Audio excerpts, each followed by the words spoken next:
Hey, fellow patriots, I'm Bree. And I'm Blaze. Some call me Pa. It has been said that we have 4 boxes to keep ourselves free.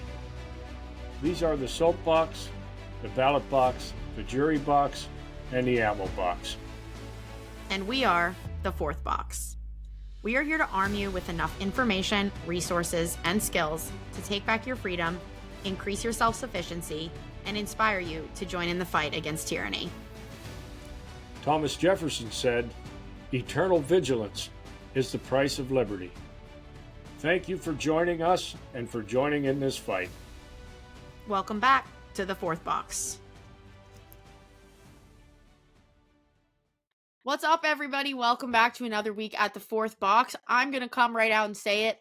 I threw my back out today, so I am not functioning at 100%. So that means that Blaze, my dad, Pa, the co-host of the 4th box, is really going to be in charge of running this episode because I just don't think I have it in me today. So, Pops, I hope you're ready for that. Welcome back.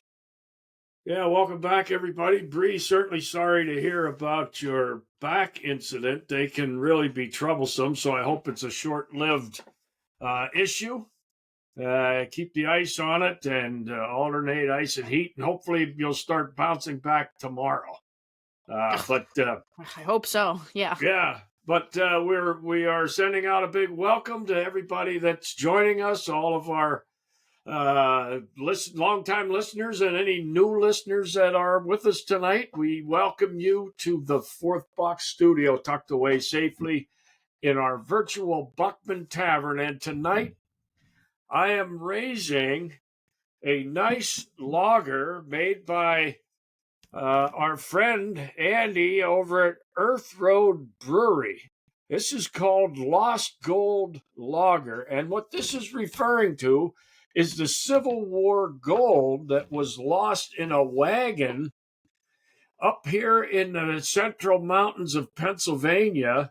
It was, I believe, going on its way to Philadelphia, and I think it was going to the mint over there, and this gold disappeared in the hills not too far from where I'm at here, and mysteriously it was gone for many, many years. And then here, within the last 10 years, some treasure hunters supposedly found it, and the story broke, and the next thing you know, the area was secured by all kind of big black limousine with smoked out windows. And lo and behold, the federal government announced that nothing was found, and it was all just a big nothing burger.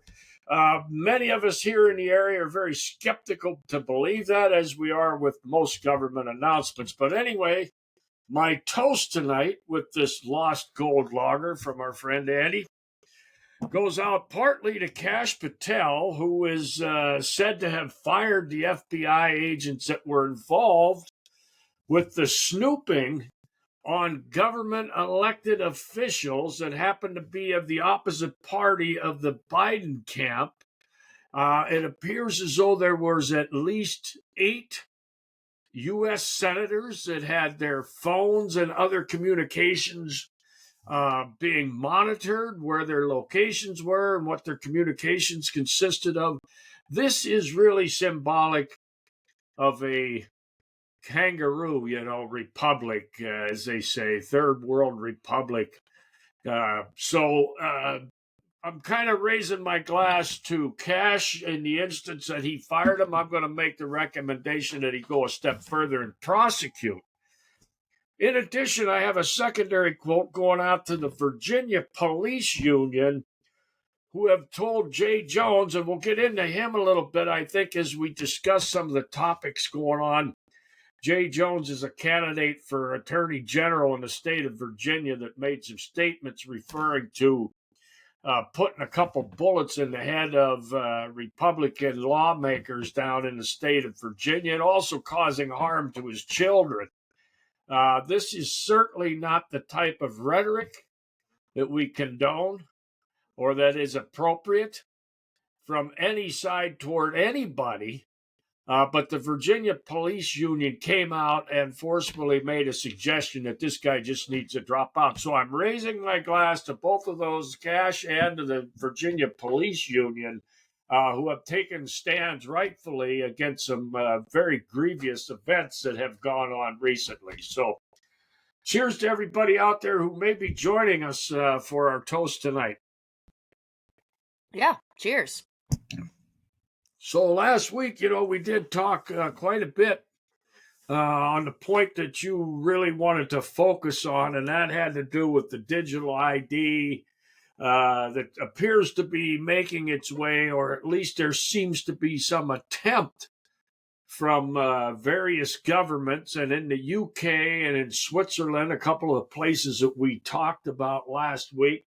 They continue to be pushing this agenda, and we certainly have gave our feeling on our belief that we would expect that very same thing to come here. Some additional things that I learned about over in the UK. They have a name for this digital ID that they're really promoting and pushing, I guess, as we talked last week, in an effort to get their influx of illegals, what they call asylum seekers. In order to control that, they're suggesting that this digital ID is necessary. And we have, through our discussion last week, made a lot of points as to why we believe it is not. But anyway, they call it the Brit card. They want everybody in the United Kingdom to have one of these, and they are suggesting that it's going to make securing government benefits and all that. It's going to make it so much easier. So they are creating this fog to give the appearance of it's going to be a wonderful thing for everybody and become very easy for folks to get their government issued benefits, etc. But we, as we relayed last week, are very much concerned about the government overreach and the amount of control that we here in the United States would be giving up, and certainly those over in the UK, Switzerland, and other places where this is being promoted.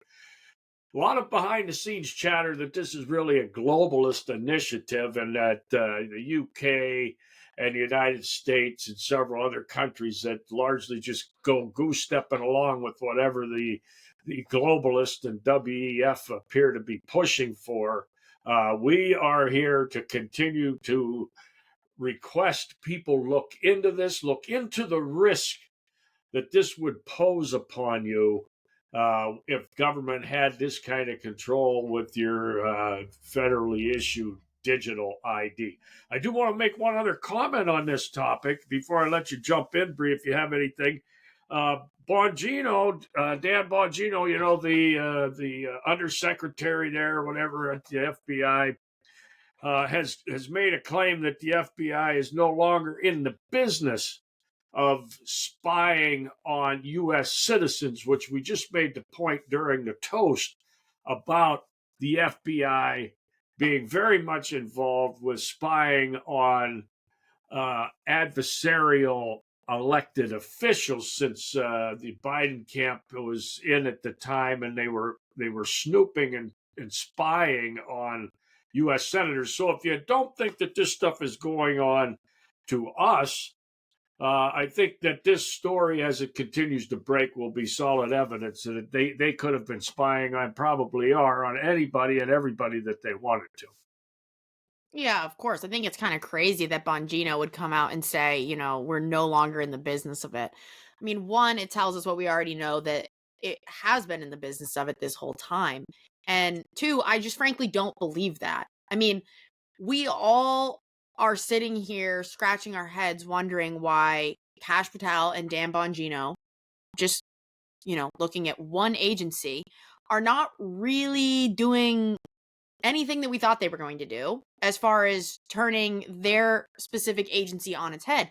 Look at every other agency in government like that. It's the same. We have the same grievances with so many people from the new administration that got put in thinking things are really going to turn around here. And yet They're not. And I think we've discussed quite a lot of reasons why that might be true.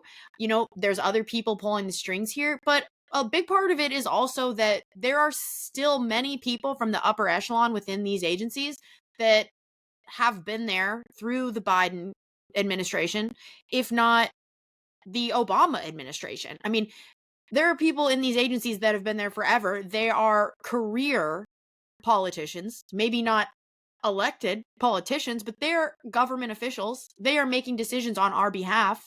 They are doing things like surveilling the public, and they are doing that within our government. And there are many, many people who are still in these agencies from years and years back because, the whole Doge thing was basically a flop. And all of these people like Bongino and Cash who came in and said, we're cleaning it up, didn't really do that. So that's great if maybe Dan Bongino himself isn't in there spying on American citizens, but it doesn't tell me that other people aren't, you know? Yeah, I think that kind of goes back and sheds a little more light on a lot of what we talked about last week. We're really kind of disappointed, largely disappointed with the Doge effort. Really, we're led to believe that we're just going to go in there and demolish this waste, fraud, and abuse that is permeated throughout the federal government, also state governments as well. But at least we were led to believe that we were going to be addressing this waste, fraud, and abuse, and through that, then we thought maybe these agencies that are constitutionally based and have a constitutional authority would get back to the duties that they were originally intended. But instead, everything has been so weak-kneed in the attempt to rein any of this stuff in.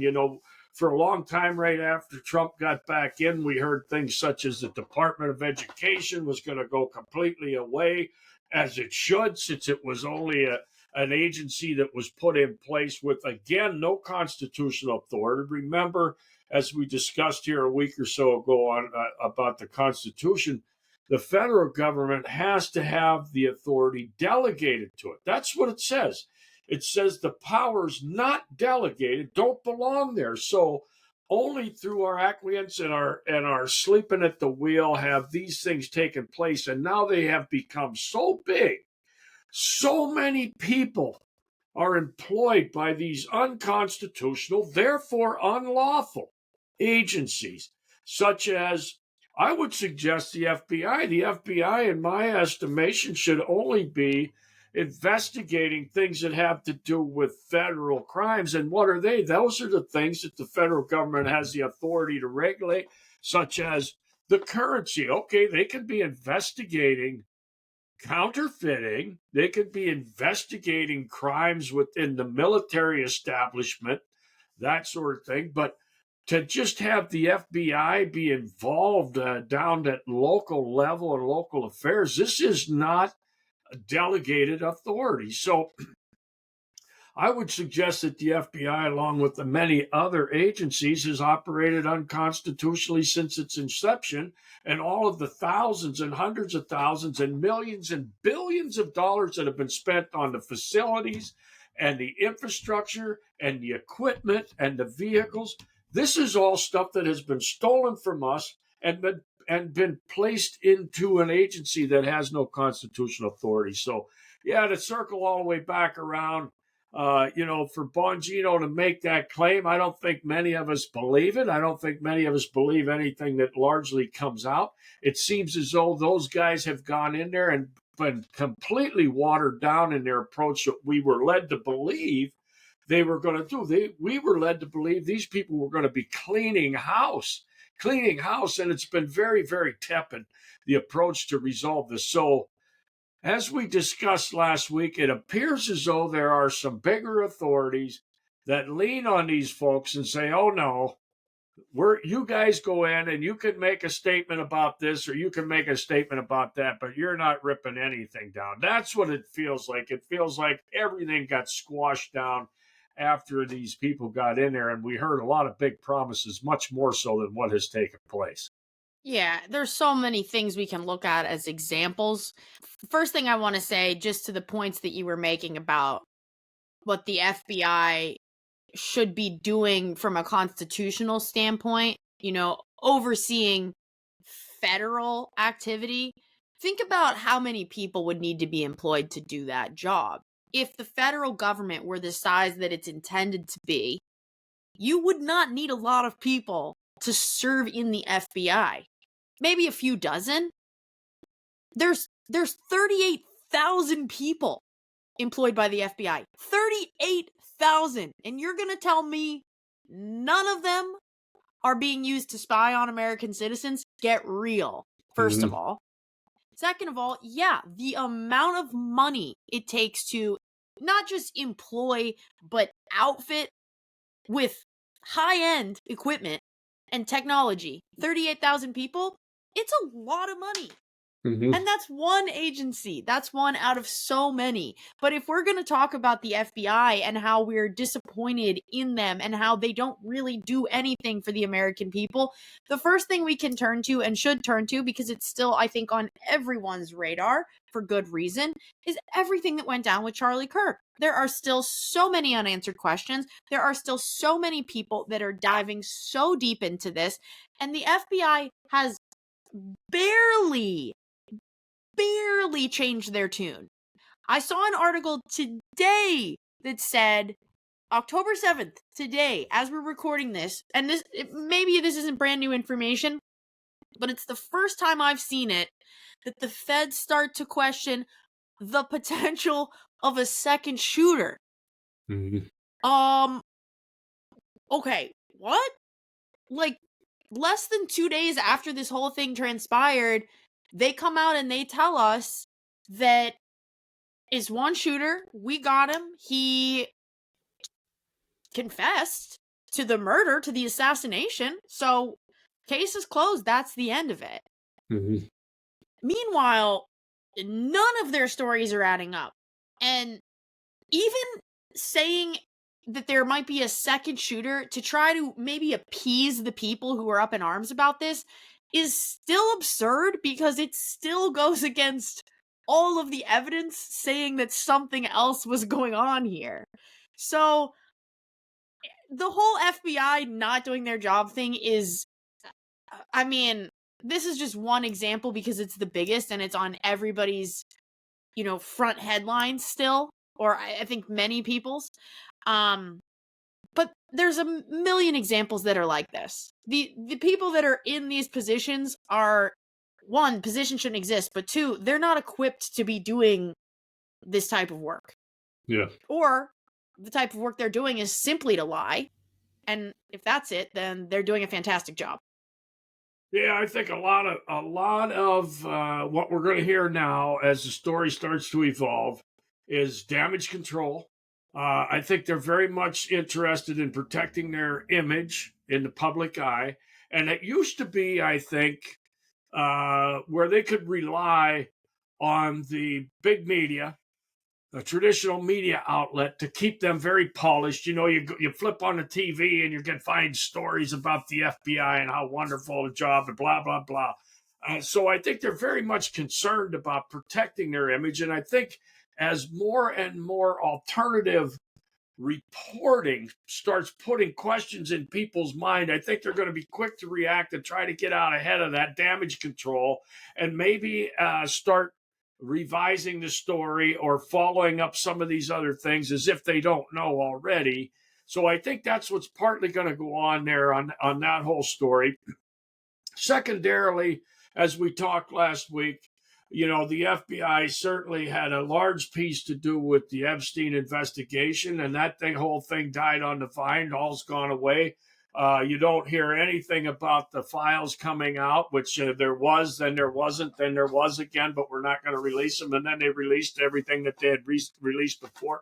It's all this big shell game to try to keep the public in line with the story. And if they can keep a large percentage of the public buying their slop that they're spoon feeding us, then there's no political pressure. So I think as things continue to mount on the Charlie Kirk story, especially, I think maybe they're going to try to get back out and try to control that narrative again, and certainly control the public opinion.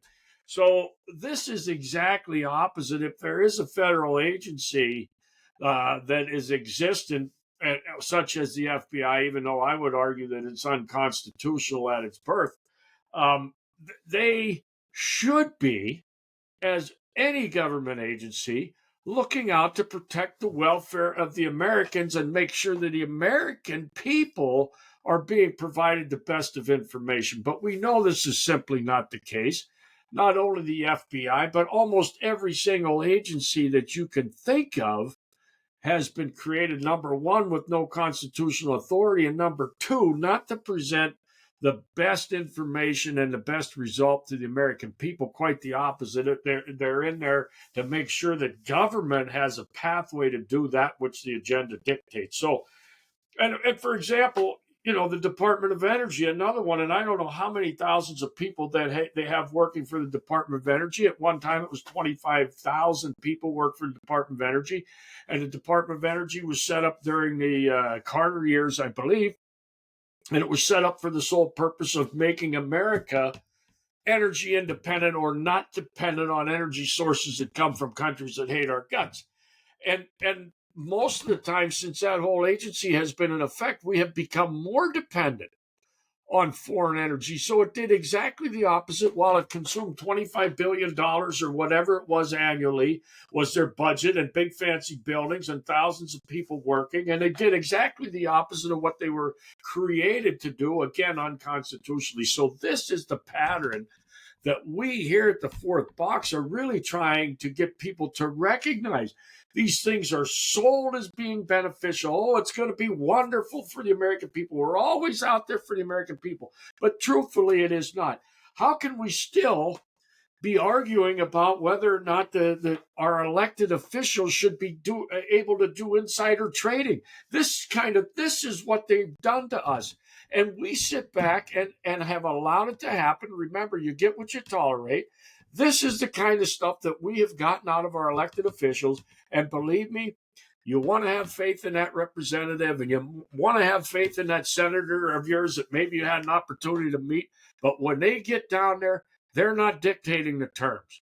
They are hopping to somebody other than their constituents. And the sooner we all realize that, the sooner maybe we can fight our way out of this predicament that we currently find ourselves. Yeah, no doubt about it. And that's kind of leads right into the other thing that I wanted to touch on with the whole Charlie Kirk topic. We've talked many times on here about how people are questioning Israel. People are starting to point fingers at Israel. There's a lot of people that are having these conversations like, why is Israel so involved in our government? Why is the Israeli government controlling so many of the choices that our government officials are making? Why is AIPAC like enormous, egregious with its funding? Why is there so much money dumped into the campaign of every person on each side of the political aisle from Israel? And I'm so glad that these questions are being asked, because they're great questions, they're valid questions, and people skating around answering it is not helping. Mm-hmm. Maybe there's a legitimate reason. Mm-hmm. Maybe it's all well and good, and we need to maintain our relation as, allies of the Western culture. But nobody's saying that. Mm-hmm. Everyone's skating around it and being very weird. And, we talk about things like this, all of these agencies that these people go in there with good intention, and then all of a sudden it's all out the window. And they're acting like complete scumbags, and it makes everyone wonder why. And again, I'm bringing up Israel here, and certainly there are other possibilities. We've had this conversation. I'm going to keep reiterating it. I think that is merely a piece of this global cabal puzzle. I think there's a lot of powerful people that have always come from Israel and that are still in the Israeli government. Look at the Rothschilds. Look at much of the global banking cartel. I mean, those are Jewish families.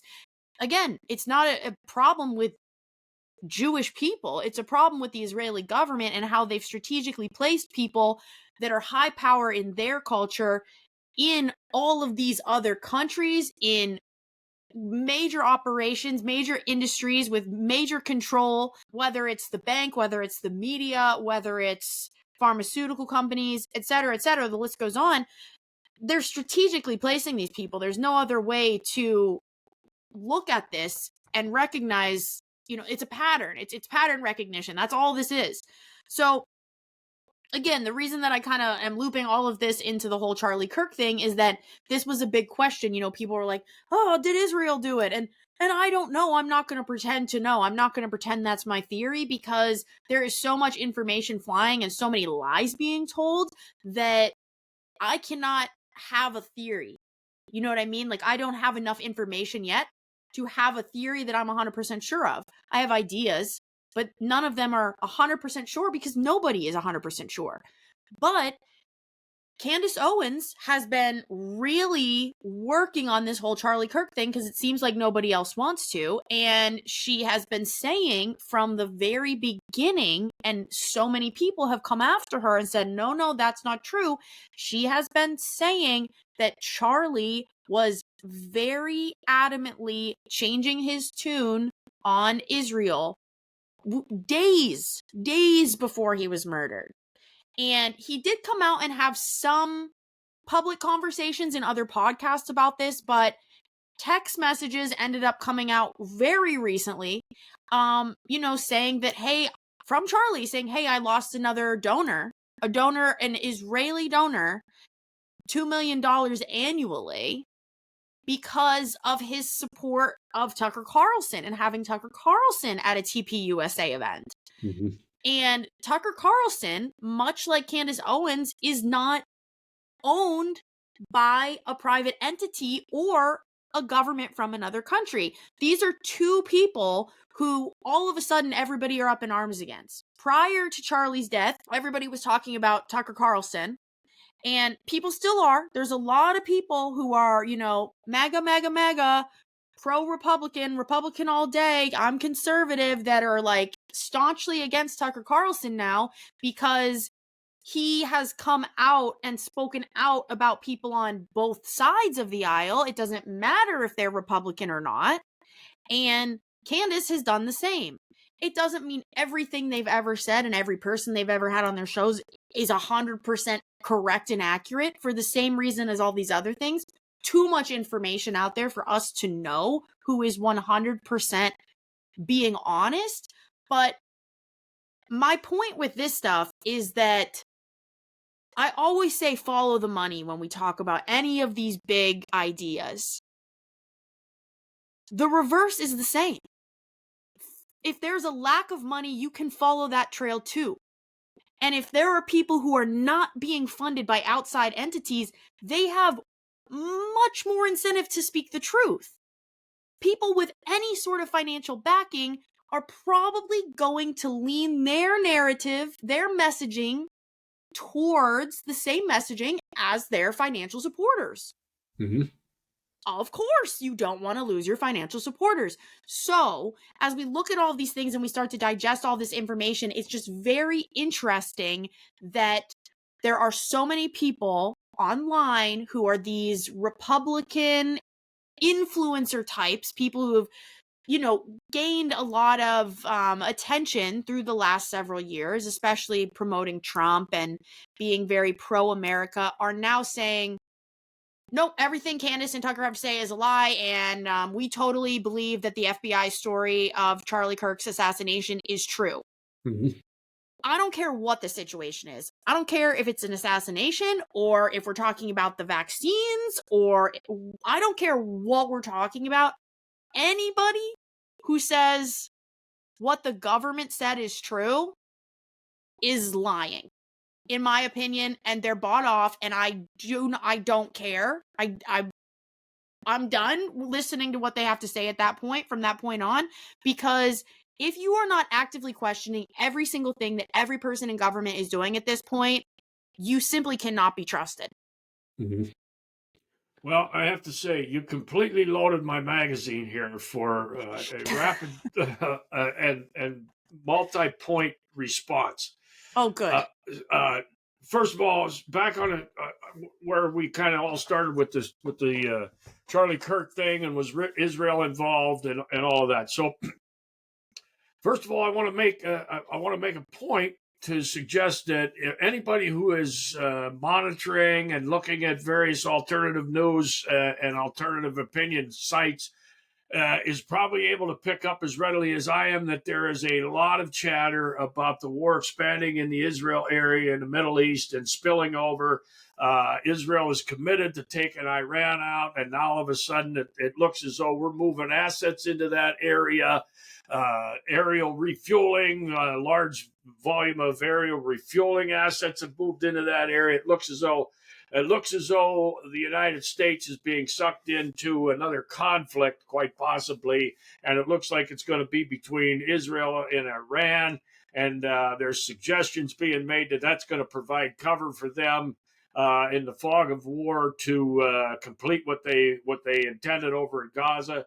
And I just say this is terrible for the United States to be allowing some foreign entity to be dictating our policy, and it feels like that's where we're going. So there's that war thing going on. But even above and beyond that, I want to get back to the digital ID thing, and those of us that are speaking out, such as Tucker and Candace and others, that we need to be trying to review any and all information that we can get so we can make informed decisions about this stuff. And they are over the target when the mainstream media, the government, and even the establishment Republicans are turning on people like Candace and Tucker Carlson. They are over the target. So do not allow yourself to be influenced by big media who is going to sell out trying to diminish. They did the exact same thing to Ron Paul back in the Tea Party days. They made him look like a feeble old fool, and he was the only sane guy in the room talking about auditing the Fed and seeing how all this stuff was going. And they were successful in taking a large percentage of the Republican population and directing them into a traditional establishment candidate, because Ron Paul was pointing out stuff way back then, before 2010, about what we needed to be doing, but the mainstream media was able to influence. We got to be clearer thinkers in that, and there's a lot more alternative media out there today that the mainstream legacy media is having a harder time keeping their arms around and keeping these voices silent. The only thing I can say about what's being done to Tucker and what's being done to Candace, if you were a loyal follower, and now all of a sudden, because they appear to be splitting with the establishment Republicans, now all of a sudden you're going to change your opinion if you have liked what these folks had to say because they were bringing information to you that added value to your thought process, and all of a sudden you're going to allow the establishment insiders to change your opinion on whether or not they bring value. Do not allow yourself to be duped by this, because the exact same thing happened to Ron Paul, and they brushed him to the side. And probably, hadn't they been able to do that, then something more drastic may have happened. But all they had to do was come out through the mainstream media and claim what this guy was saying was just barking up the wrong tree, and everybody redirected, well, he really don't know what he's talking about, whatever. And they walked away from Ron Paul, who was probably the main driving force behind the whole Tea Party effort. Was Ron Paul. He had as much to do with that as anybody, and there were significant changes, but they marginalized that guy, and the mainstream media was doing it. And I'm afraid that that's what they're trying to do to Tucker and Candace here. And those of us that are individual freedom lovers, we want personal liberty. I want government out of my life. I want them back in a very small box that they're supposed to be contained in. We cannot allow the mainstream media and establishment Republicans to diminish the value of those people's voice in a conversation. Yeah. To go all the way back, I think there are a lot of stories still bubbling. I think the FBI is making a concerted effort to try to get its arms around it, try to maintain their image in the American public eyes that this is the premier law enforcement investigative authority in the world, and we need to trust them. And I think there's damage control going on that issue. But there are certainly stories that are bubbling up that would suggest further investigation needs to be done, and there's a lot more truth that needs to come out. Yeah, and I think it is coming out, and that's why everybody's scrambling. Especially all these young Republican influencers who have all been on paid trips to Israel. And that's why I started with the Israel topic too, is, these are people that are owned by another government. And their task is to, allegedly promote the Republican Party. But it's more than that, and we know that because Netanyahu has met with many of these people and said, we need to stand up for Israel. Like, we need to get really serious about how we are promoting the nation of Israel on social media. And he even used the term, these are the weapons that we have to use.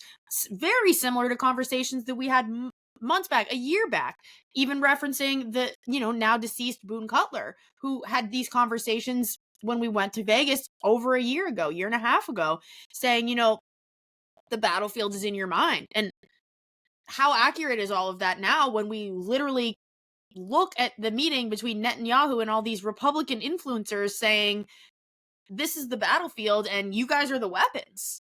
And then you have this like new takeover of TikTok, much of which is allegedly, right? Everything is alleged. Happening. One of the new key investors is Larry Ellison, one of the co-founders of Oracle, who massive partner with Netanyahu, like buddies. So not super surprising that one of the key players in the social media game is now being potentially taken over by partners of Israel, while their sole mission is to change the minds of the American people. Which, while we're on this subject, the government is shut down. But you know who's still getting money? While the, military isn't being paid, you better believe that Israel's funds are still coming through. That's a fact. That is happening.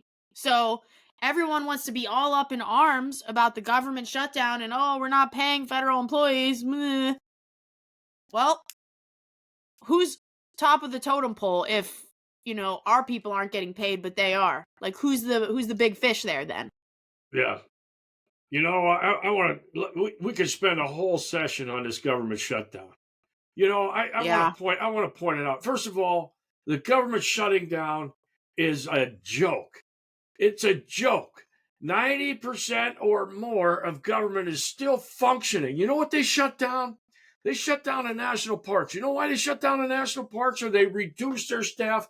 Because that's where the laboring class interacts with the federal government. So you know who gets nudged to the side? We, the laboring class that fund this whole charade, we are the ones that get to feel the pinch. The rest of this crap is still going on. The military's funded. All of this stuff is to continue to be funded. The wars, all of that crap is being funded. The stuff going to Ukraine. You know who gets bumped out of the way? The laboring class. You know how we're going to make them feel it? We're going to make sure that they can sense the government shutdown, because we're going to have less people at the national park. This crap is a joke. And every time we come up, I printed out a thing today about the history of government shutdowns and government threatened shutdown. This stuff has gone on forever and ever, amen. It's part of the theater. It's all this, folks. This is theater. We have the Republicans now in office, so the Democrats are going to shut down. When the Democrats in office, the Republicans are going to shut down. It's a little cat and mouse game so that we keep everybody appeased like we're really doing something for you. But guess what? It is a damn joke, like everything that gets done at that level. And anybody that buys it, we got to get the government back to work. This is theater, folks. It's meant to keep us off the trail. It's meant to keep us feuding amongst ourselves. We got to get out of this habit of falling into these silly falsehoods that they present for us. And I'm getting kind of revved up on that, but a couple of things I want to touch on, and we can get back to this. I want to touch on a couple of things very near and dear to my heart. The January 6th thing. If anybody has the time, I'm going to make a suggestion to you. Go on a New American Magazine website. Our friend Alex Newman, who we met out in Vegas, also has many pieces on there, and he's a major contributor on a New American. Go on a New American Magazine, and there's a program on there that's called In the Spotlight. and Stewart Rhodes is on there. And if you want to get a good feel, if you're going to be open-minded and you want to get a good feel, you want to see how corrupt government is, the courts are, go and listen to Stewart Rhodes talk about January 6th. And everybody ought to listen to that. It's an hour long. Put it on when you're driving somewhere. Take a listen to that. This guy, who was incarcerated for a long period of time, was pardoned out by Trump, founder of the Oath Keepers, which basically says all of us that took an oath are going to stand behind that oath, provided security at Trump events during the first Trump administration, all kind of other things. These people all know each other. And then everybody gets thrown in jail because they were able to whip it into a big insurrection, seditionist, and all that. If you look him up on Wikipedia, that's what it's going to tell you. He's a seditionist. Do not allow this bullshit being put out by the corporate owners of our government to infiltrate your mind. Take a listen to this guy and see if you change your opinion on January 6th.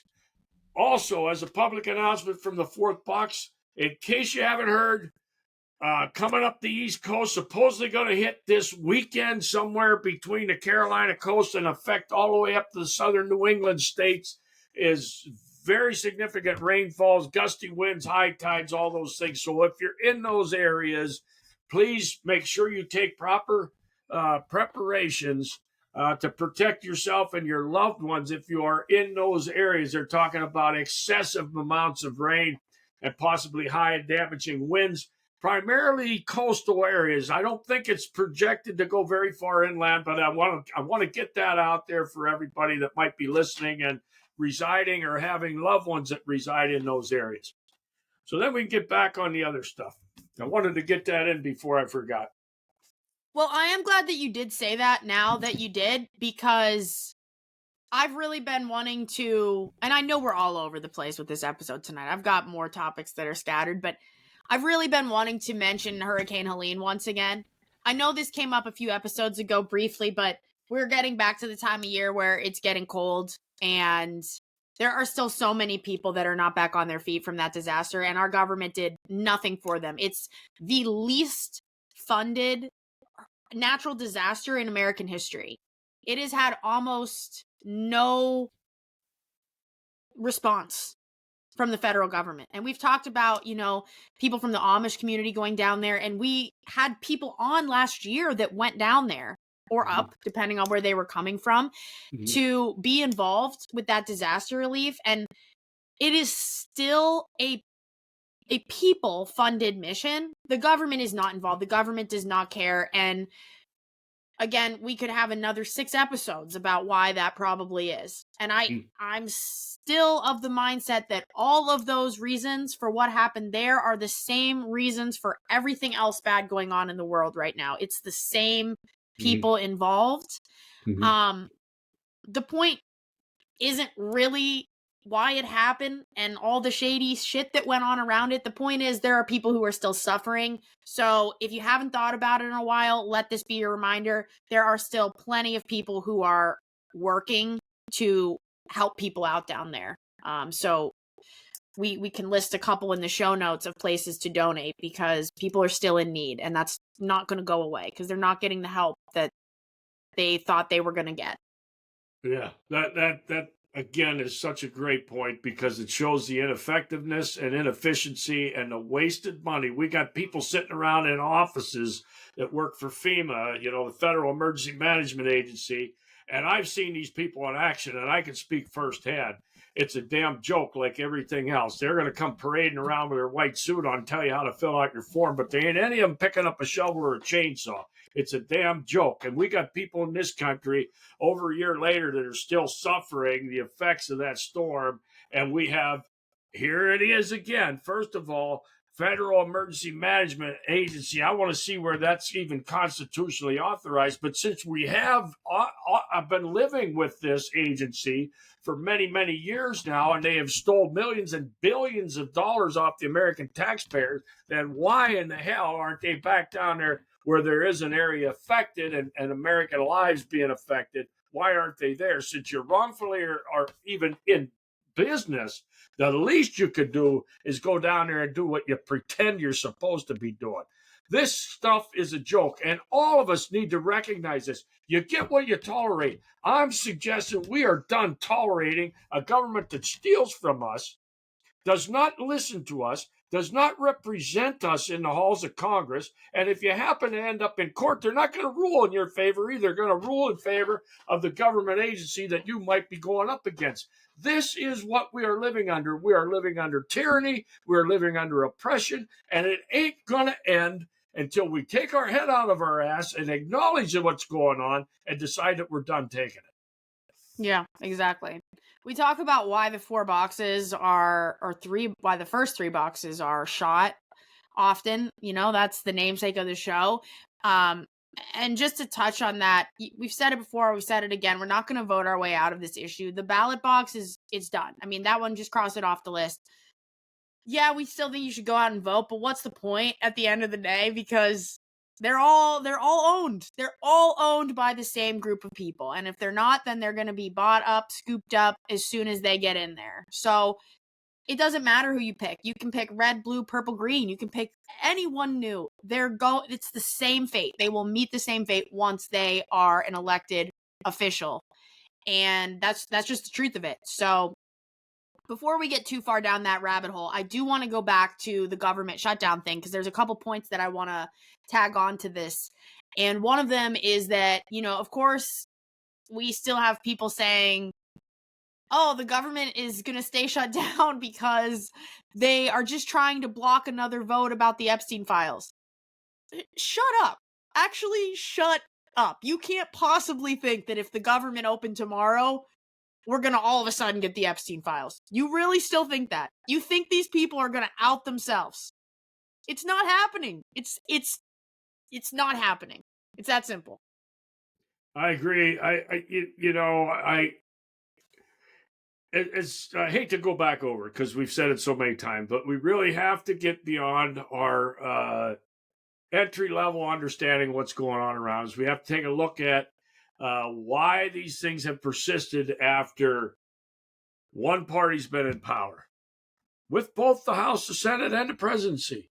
The other party's been in power with both the House and the presidency. We have switched the federal courts from leaning this way to leaning that way. And then we're back to this party being in power, and the same conditions exist and persist. The only thing that continues to happen is we, the laboring class, that are paying for those that don't work on the bottom, and those that don't work sitting in office pretending, creating this theater to keep us distracted.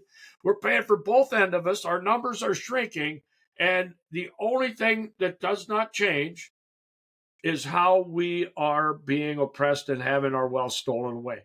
That is what we have to come to grips. It's no more complicated than that. We can get into all these little bits and pieces and issues that go on around us. It's this simple. We, the laboring class, are now the minority. You know why we were never to be a democracy? So that the minority could not be oppressed. That's why we were to live by the rule of law. You know why we're oppressed? Because we have morphed into a democracy. Hell, even the Republicans call us a democracy when they're on television or when they're being interviewed. Everybody calls us a democracy. And we are a democracy. We're acting as a democracy, which is, too bad you're in the minority, shit on you. And that is where we, the laboring class, are.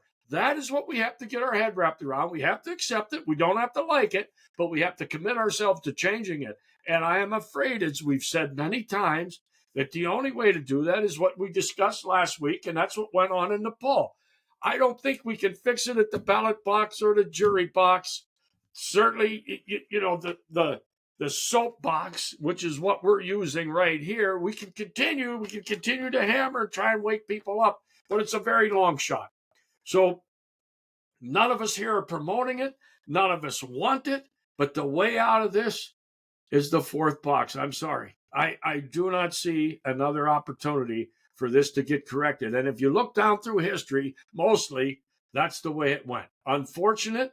We studied history. We all have been studied history. We've all had it, put into our head, or at least the propaganda that they gave to us in school through the demented and committed to socialism Department of Education is the propaganda, but we are all supposed to have studied it. And the reason you study it is so that you don't repeat it. But we're going down the exact same path. And I was hoping that we could be a part of redirecting that so we don't have to go down that path.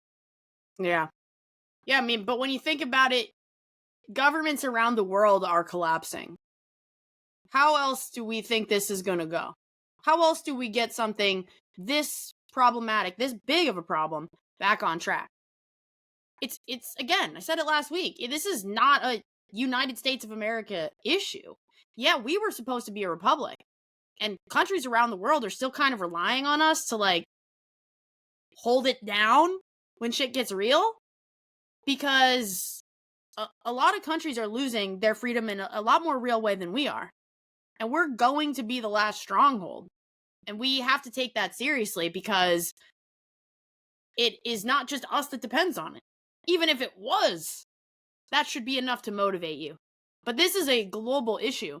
And, you know, we just talked about it with the ballot box and voting in different people. And the way that you know it's all the same people at the end of the day, the old, you know, 2 feathers, 1 bird thing.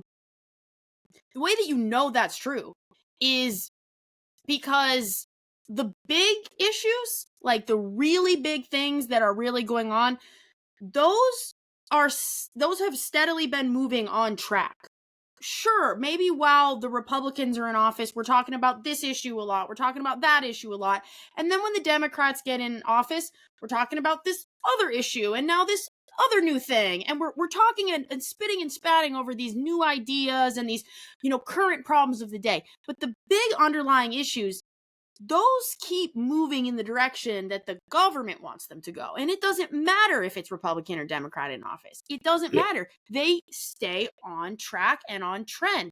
And the big one that I wanted to point out, and the most simplistic view of all the problems that are happening now, all these globalist ideas that we're talking about every single week, is Agenda 2030. We talked about this, oh my gosh, it might have been like last year when we were breaking down the, you know, global summit of WEF.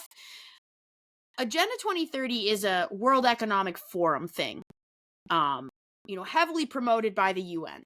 And I tend to believe that this whole Project 2025 thing that happened when Trump was campaigning and once he got back in office this time, is basically their way of distracting from the real initiative. Project 2025 is not a real thing. It's an idea about conservative values by a group of people that are not in office and not affiliated with anyone in office. Agenda 2030, on the other hand, is a global initiative that they've been working on and towards for years, and it's just on their website. You can go to the UN's website and you can find the whole documentation. And again, this is the most simplistic breakdown that I can give you of what's going on when we talk about this global takeover. We talk about, you know, total surveillance and total lockdown, total control, all of these things. And we talk about the global cabal. Agenda 2030 is probably more of like the tip of the iceberg. It's what we're seeing. It's how they're framing their mission to us to make it, you know, look good, look nice, look pretty, look like it's going to help. And it's just 17 goals. It's not a long list of things that they're trying to accomplish. And if you look at it at face value, it doesn't sound that bad. You know, it's no poverty, it's zero hunger, it's quality education, it's gender equality, affordable and clean energy, reduced inequalities, sustainable cities and communities, climate action. This is kind of the gist. When you look at those things at face value, you might say, oh, yes, of course I want every country in the world to experience these things. However, if you've read any dystopian novel at all, you should know that this is not realistic, and if we try to create this global utopia, everything will literally crumble into total dog shit and decay. Read any book. This is so obvious and so painful that I even have to say this, and yet it really is where we're seeing so much of this go. The whole AI thing, the whole Palantir thing, the digital ID thing, all of this lends itself right into this global initiative, this WEF initiative. It's coming from this idea that they've sold to us, and it's already happening. Look at some very simple examples. Bans on gas stoves. There's already plans for 15-minute cities. Smart cities exist in other countries around the world. Everything with the digital ID plays directly into this. And you can look at some of these, goals that are listed. Again, there are 17. They're listed out. You can look at some of them and you can actually see very easily how you could spin it into something very sinister and something with malicious and harmful intent, especially if we're thinking about it in the mindset of there is a global superpower, a global government, a small group of people that want to have control over the entire world. If we're thinking about it through that lens, it's very easy to see how these ideas are not twisted into a problem, but how a problem is necessary to give them their desired result. For example, no poverty. That could very easily turn into some kind of global tax or maybe asset seizures for, the super wealthy. We're really thinking about like a socialist world here where we're really trying to balance that by stealing from the rich and giving to the poor. This is a very communist idea. Zero hunger. We're already watching in real time when we look at our friends from South Dakota how, climate change, the whole climate agenda plays into what will be the control of our food systems. Any kind of governmental control of the food systems is going to become a problem. Look at how many well-known food companies, especially chicken, are, when you look at the ingredients, already using insect protein. How long until this global idea of zero hunger turns into, well, now we're rationing certain amounts of protein. And now you can't have red meat, but you can have insect protein. Like, it's very simple to go through this list and think about it in the way of somebody who wants power and control. And this is the thing that we need to be concerned with. Through all of these problems that are constantly in our faces and through all of these things that are so distracting and really suck us in, this is what we need to be concerned with. This is what happens when we let digital IDs go by. This is what happens when we let Palantir come in and take control of our government and suddenly surveil everything that we're doing. This is what we end up with. So, man, oh man, you give me a lot when you come out like that. Yeah, I'm really kind of rolling tonight. Yeah, so and I know you're not feeling good, so we're not going to keep it going all night. But the first thing I would say, 2030, Agenda 2030, the first probably beginning in 2010, maybe 2015 or somewhere in thereabouts, and running probably through now, or maybe we're past it. But the first thing to do is to get it all out there and propagandize and market the idea. And the marketing is exactly as you said, but there is a control measure behind every one of those things. Every one of those things is meant to further control us, we the people, primarily the laboring class. Those that are dependent are already controlled. So we have to recognize that the idea is to sell it. We're gonna make sure nobody's hungry. Well, the Bible tells us the poor will always be with us. That meaning there's going to be poor, and there's going to be hungry, there's going to be homeless, there's going to be that. The Bible tells us that. Of course, we all have an opportunity to affect that, by our own personal generosity. I don't need somebody stealing from me deciding how it's going to be dispensed about other people. But this is what they're going to sell. So the first thing you do is you win the masses over, because there's going to be nobody. It's going to be universal income. It's going to be everybody's going to have an adequate place to live and adequate food. And all this sounds wonderful, except there's a small group of people, as you pointed out at the end there, that intends to run it all and decide who gets what. So if you happen to fall out of favor, you're going to be very easy to control. It's a control method. It means to control the masses and put us in boxes so that we no longer have any of the freedom that all of our forefathers fought, bled, and died for to give us. And it's up to us to rebuke this effort and to recognize what's coming. Now, I want to go further back into your remarks and say, you know how we probably recognized right away that if Trump went in there with good intentions, he was soon neutralized, because all of the promises, it sounded like he was going to go in with a bulldozer and knock this crap down. The fraud, waste, and abuse that's gone on in the federal government forever and ever, amen. We were going to root it out. We were going to clean it up. It took a bulldozer. We went in with a feather duster, and it didn't take very long to recognize it. And you're not going to clean a place up with a feather duster.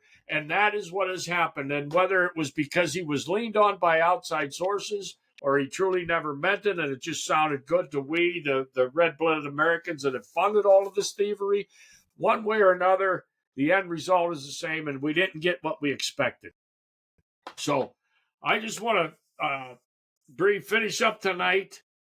It was a good session. It was wide-ranging, but we are trying to point out what we feel is obvious. What is being sold to the masses is the propaganda to win them over, so there's no political pressure. This stuff is all meant to control us. Digital IDs, forced vaccines, all of these things are meant to control us, and we need to reject all of it. We need to stand up for our personal liberty, and I'll decide what gets placed into my children and what they can eat and all the rest of it. Not somebody sitting in some government office that wants nothing more than to control us. Yeah. So I wanted to make sure, since everybody may have noticed, that I missed a quote at the beginning of our show tonight. Oh my gosh. Yes, you did. And I do have a quote, so I'm going to circle all back around. And this may be very appropriate now that we're at the end of our session tonight. This quote, this is a very old one. The price good men pay for indifference to public affairs is to be ruled by evil men. That comes from Plato, way back, way back. So if you think that you're not going to get sucked in because you don't pay any attention to what's going on in public affairs, that being in the government and how government reacts with the people, you will be ruled by evil men, and I'm going to suggest we're well down that path. Yeah, great quote. My Bible verse for tonight: the fear of the Lord is the beginning of knowledge, but fools despise wisdom and instruction. That comes from Proverbs 1:7. So I didn't know if you had anything else or if I jumped the gun getting to the end of it. I know you're in a little bit of discomfort there, so I wanted to, we could go on all night once you and I get going, but I wanted to give you an opportunity to bow out. Yeah, no, I think it's a good time. There's so many different things we could hit on every single week. We kind of were all over the place tonight, but I think that's good because, as always, we called attention to the fact that really it's all the same underlying issue. And an engaged and informed people is how we turn the tide to that. It's very simple. It's very easy. It can be very peaceful. And if you want any motivation, any hope, know that Agenda 2030 was once Agenda 2020. And it was once Agenda 2015. And they haven't quite been able to pull it over on us yet. So if we just keep holding on, they're going to have to keep pushing these ideas back, pushing these ideas further down the road, because right now there are still enough of us that are engaged with this. It might not feel like a lot, but that tells me that they still can't quite pull off this absolute heinous world takeover that they so desperately want. Amen. So Yep. keep at it, stick with it, stay involved, stay searching for truth, stay interested, and as always, stay vigilant. Good night, everybody.